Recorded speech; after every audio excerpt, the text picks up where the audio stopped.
What do you think of Pwede. the press conference ni Alan Peter Cayetano kung saan binangpa niya yung podium? Galit na galit, no? Parang Minute style ang niya ulo. namang ayaw. Oh, ano yun? Style niya namang ayaw masukol eh. No? Pag medyo nasusukol na, Minute ang ulo. galit-galitan. Oo. Pinilit ko matapos eh. Pinilit ko matapos eh. Pero Tapos ko hirap na hirap, hirap na hirap ako. Parang yung gumagapang ka, di ba? Ganun ka. Oh. Para lang matapos. Pero gusto mo marinig lahat ng katarantaduhan niya, di ba? Pero believable ba? Oo. Di ba?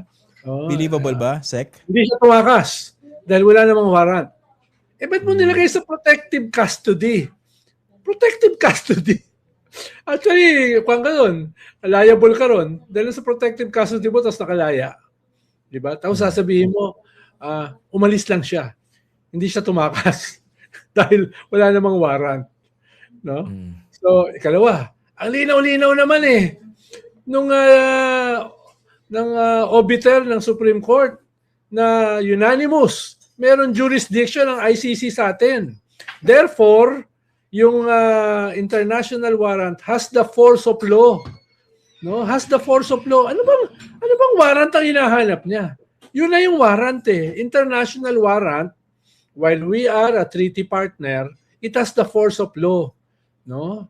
Saan bang law school nang galing yan? No? Tapos ang yabang-yabang pa. Yabang-yabang Carneo. pa. Oo. Hindi. Di ba ako niyan? Di ba UP yan? UP? Alam ko Oo. Arneolo. Oops ka yan eh. Kaya puro prayer na. Sabi pa niya kanina, marami namang walang tiwala sa akin. But God trusts me. Oh, kaya mo yon? Ha? Ito Ulo kasi ko? yung dating, ito lang kasi yung dating San Edu, no? Para bang, ako lang naman to, no? Parang tingin sa ating lahat bobo eh. Pero bibilib ka, no? Yung talagang, di ko alam kung naniniwala sa sinasabi niya o talagang alam niya na napakasinungaling niya. Ano kaya? Hindi ko na masabi eh. Oo. Ito kasi ang isang takeaway ko doon sa kanyang press conference kanina, ano siya yung para bang above the fray, na para bang wala siyang alam. Tapos, dinadala niya yung sisi doon sa NBI. Basically, ginagaslight yung NBI dito. Ang problema pa rito, parang parang untouchable yung Senado. Parang nagmukhang garrison na pwede palang kumupkop kahit pinaghahanap ng batas, kahit subject ng isang valid arrest warrant. 'Di ba? Yan ang medyo nakakaano. Ang hirap pa matanggap. Yung politika na nanaig doon sa kung ano yung sinasabi ng batas. Naghalo kasi yung self-righteousness, yung sense of entitlement, yung arrogance, no? Naghalo eh. Kaya ang hirap panoorin eh. Believe din ako doon sa mga media, no? Na kaya Oo. nila. Nag-ahampas pa ng lamesa, 'di ba? The Senate is being attacked. The Senate is being attacked. No? Nanganganib kayo. Ganun siya. Kala niya makukuha sa taas ng boses eh, no? Not Pero worth baka Senate his... President lang siya for a few days eh. Grabe naman yung sinasabi mo, Sen Edu. Parang sinasabi mo ba, Sec Ronald, na Pyrrhic victory ito dahil tumakas si Bato o he left, nabawasan yung majority na slim na to begin with. Tapos, meron pang ibang pwedeng bumaliktad muli. Yan ba yung inyong pahiwatig? With a 13 vote majority, no? Tingin mo sustainable 'yon? With a character like this, na sobrang believe sa sarili, sobrang sense of entitlement at saka self-righteousness. Tingin mo ay yan ay kahit yung mga scoundrels will look at him as a leader? No? Pero alam mo, Sen, kung ako man yung isang pabali-balimbing na miyembro ng majority ngayon, na minority noon, na majority uli, minority. Kung ako man yon, kung gusto kong bumaliktad muli, meron akong reason and that will be very, very valid. Hindi ko na siya titingnan bilang isang balimbing na ipokrito. Ang pwedeng reason, sabihin, grabe naman kasi naging tama sa Senado bilang institusyon sa pamumuno ng aming sinuportahan. Diba? Yun ang pwedeng justification dyan eh. That's a graceful exit. Kahit balimbing pa rin sila. Pero that would be a good enough reason. Pero banata mo sila after 2 weeks. Huwag immediate. Kasi Babalata pa rin natin. Tingnan mo na counting kwan. may honeymoon period. Oo. Ipokrito pa rin kayo at saka balimbing pero huwag mo nating sabihin. Oo. 2 weeks lang. 2 weeks lang. Kaya mo naman siguro yun, no? 2 weeks. Try ko 1 week. Tapos mag-usap ulit tayo after a week. Sige. Pwede naman. Diba? Ang hirap pa nga ako ng 2 weeks eh. Negotiable naman yan eh. Imagine mo, Sec, in-smoke out nila si Bato from hiding for 6 months dahil kailangan nila yung boto. At mismong si Alan Cayetano yung nagsakay. Inamin naman niya kay Bato.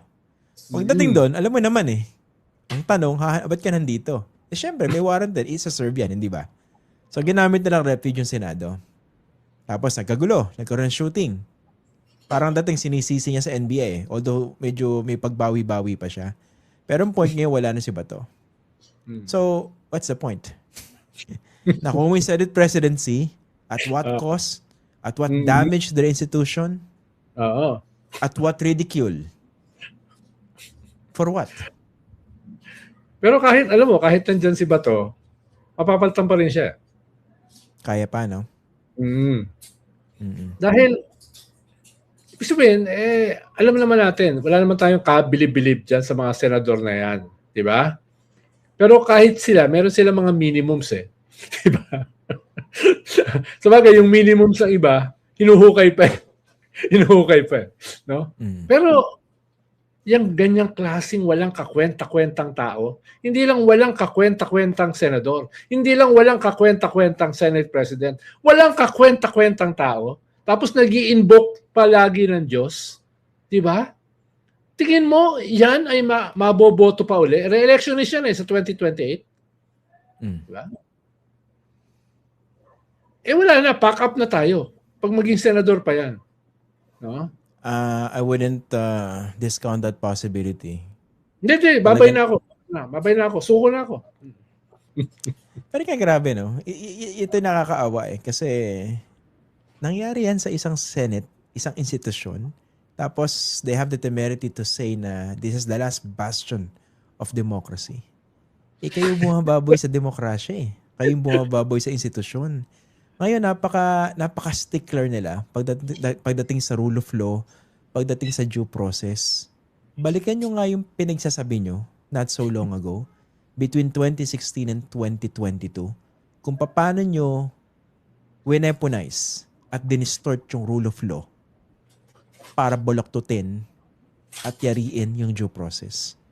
Ngayon magle-lecture kayo para dito sa karapatan ng isang senador na siyang arkitekto ng mass murder. Oo, genocide. Bilang PNP chief at merong valid arrest warrant. Yung kasi nakakalimutan, no? Kasi dito sa diskusyon, Sec Ronald, napupunta ron sa sinisisi NBI. Actually, pwede mo nga silang kasuhan eh. I mean, yung mga nag-o-obstruct, hindi ba? Kasi kung hindi ka naman siguro Bato, kung ordinaryong tao ka, tapos meron nagsaserve ng warrant, walang ganyang drama eh. Actually, nakikita natin dito, it teams of privilege. Yung privilege ng isang taong nasa kapangyarihan na hindi na-enjoy ng mga libo-libong pinagpapatay ng panahon nila. Na kahit paulit-ulit nang kinokontradict yung kanyang sarili, akala niya may maniniwala. Kaya yung mga tao, magkaroon naman tayo ng konting self-respect. No? Ikanto naman natin yung mga ganyang mga walang hiya. Pero sabi niya sa press ko niya, kung wala daw tiwala sa kanya, wala rin daw tiwala sa demokrasya. Imagine mo yun. Ang lakas ng loob. Diba? Parang ine-equate niya yung sarili niya. No? As the symbol of democracy. Diba? Diba siya yung Secretary of Foreign Affairs nitong mass murderer na nasa ICC? No? Paano siya naging democratic? Diba siya yung nagsalita sa United Nations defending Tokhang? Diba? Diba siya yung nagsalita sa Al Jazeera? Sino ba yung nag-i-interview sa kanya na magaling? Lahat daw ng laban. Yung Lahat higit ay 6,000. nanlaban. Pati yung nag-i-interview sa kanya na hindi makapaniwala no? Sabi siguro nung nag-i-interview sa kanya, sang imbornal nang galing itong kausap ko, no? Na kayang sabihin itong katarantaduhang ito na lahat ay straight face. Di ba? Na hindi kumukurap. No? Buti na lang kanina, medyo nagbalistik siya. Naging sensitive doon sa tanong na ito ba ay setup? Ito ba ay sensitive? Alam mo, Sen? alam mo, Sek, Ronald. Classic yun tactic Alam mo naman yan di ba? Pag medyo mahirap magpaliwanag, guluhin mo ng konti. Hindi mo naman kailangan itaubag yung mesa, pero medyo magdabog ka para doon mapunta yung usapan, di ba? Tapos may mga example pa siya. Di ba doon ako nakasar yung mga example niya, di ba? Yung twins. Di ba? Kunwari raw si Alan Peter Cayetano may kakambal na Peter Alan. At siya raw yung inaresto. Yung mga ganun na. Pero alam mo, sige. Kung magkabati sila ng kapatid niya, si Derek, baka mas naayos yung script. No, pero yun yung the good Cayetano. Ito yung Kawatano no? Ito yung Kawatano no? Kaya The silent is being attacked. The silent is being attacked. Grabe naman, Sek. Wag naman tawagin Kawatano si Senate President. Mataas ang respeto natin diyan Kasi pag nagdadasal isang tao and very public yung kanyang faith, talagang napapaniwala tayo. Lalo pag lumuluhod tapos ang daming camera. Tapos pinipray over. Pinipray over. Ibang level yung mga ganon.